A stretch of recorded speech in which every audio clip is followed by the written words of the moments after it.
Hi friends, welcome back to my channel. ఈరోజు మనం ఎంతో రుచికరమైన టేస్టీ టమాటో రొట్టె పచ్చడి ఎలా తయారు చేసుకోవాలో చూద్దాం. ముందుగా దానికోసం స్టవ్ ఆన్ చేసుకుని బాండి పెట్టుకుని 2 స్పూన్స్ ఆయిల్ వేసుకుందాం. అలాగే కారానికి సరిపడా పచ్చిమిర్చి,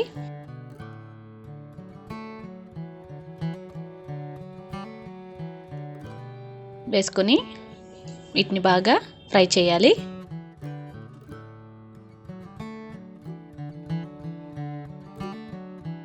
గరిటతో తిప్పుతూ పచ్చిమిర్చి కట్ చేసి వేస్తే అవి పేలకుండా మన మీద పేలి పడకుండా ఉంటాయి. అందుకని నేను ఇలా కట్ చేసి వేశాను.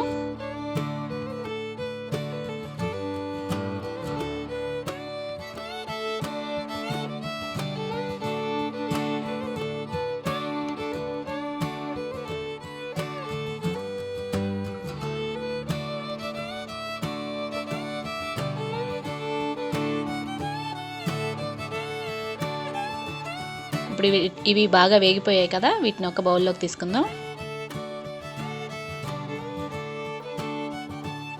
అదేవిధంగా స్టవ్ ఆన్ చేసి ఇలాంటి జల్లెడ లాంటిది పెట్టుకొని టమాటాకి ఆయిల్ పూసి టమాటాని ఈ విధంగా మగ్గించుకోవాలి.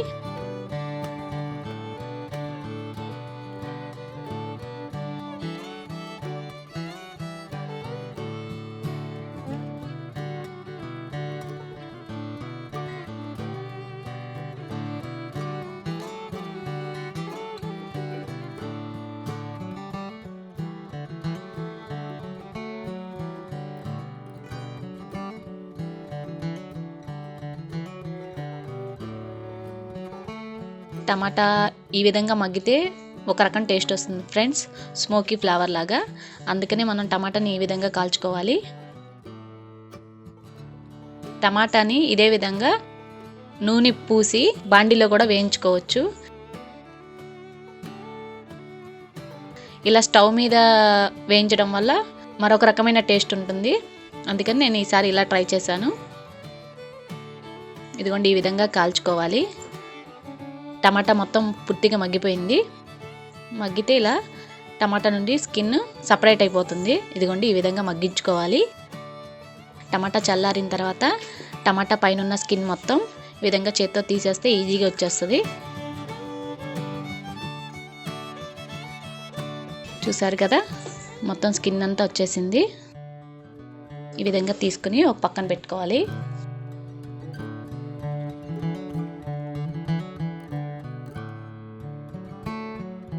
ఇప్పుడు ఇందులోకి కొద్దిగా జీలకర్ర, గల్లుప్పు, వెల్లుల్లిపాయ, చింతపండు తీసుకుందాం. ఇప్పుడు రోట్లో పచ్చిమిర్చి వేసి దంచుకోవాలి. ఈ పచ్చడి నేను రోట్లో చేసుకుంటున్నాను ఫ్రెండ్స్. రోట్లో చేసుకుంటే టేస్ట్ చాలా బాగుంటుంది కదా, అందుకని రోట్లో చేసుకుంటున్నాను. మీరు మిక్సీలో కూడా చేసుకోవచ్చు.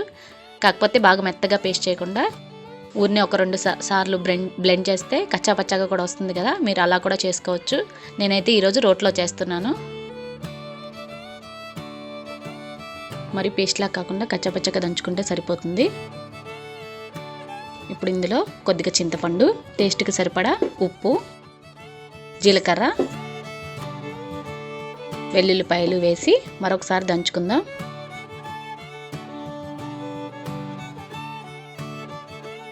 అలాగే దీంట్లో కొద్దిగా కొత్తిమీర కూడా వేస్తున్నాను. కొత్తిమీర వేస్తే పచ్చి కొత్తిమీర టేస్ట్ చాలా బాగుంటుంది.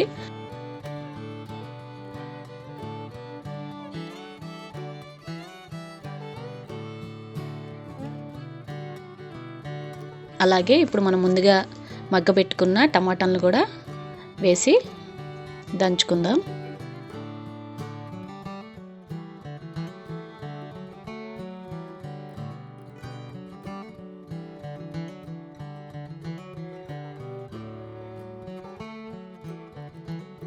ఈ విధంగా రోటి పచ్చడి దంచుకుంటే టేస్ట్ చాలా బాగుంటుంది.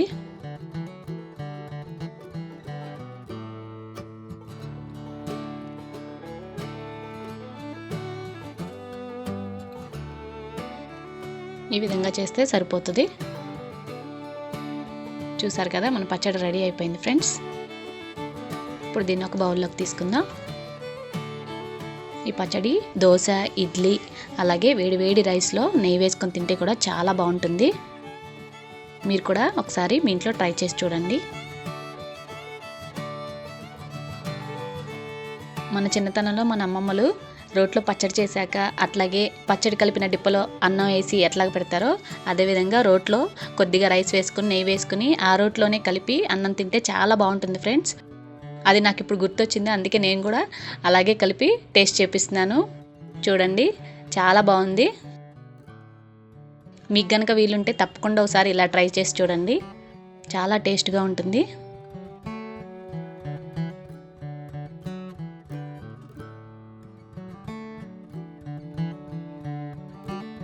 నా వీడియోస్ కనుక మీకు నచ్చినట్లయితే ప్లీజ్ సబ్స్క్రైబ్ మై ఛానల్. అలాగే పక్కనే ఉన్న బెల్ గంటను ప్రెస్ చేయడం మర్చిపోకండి. లైక్ చేయండి, షేర్ చేయండి, సబ్స్క్రైబ్ చేయండి. Thank you friends. Bye bye.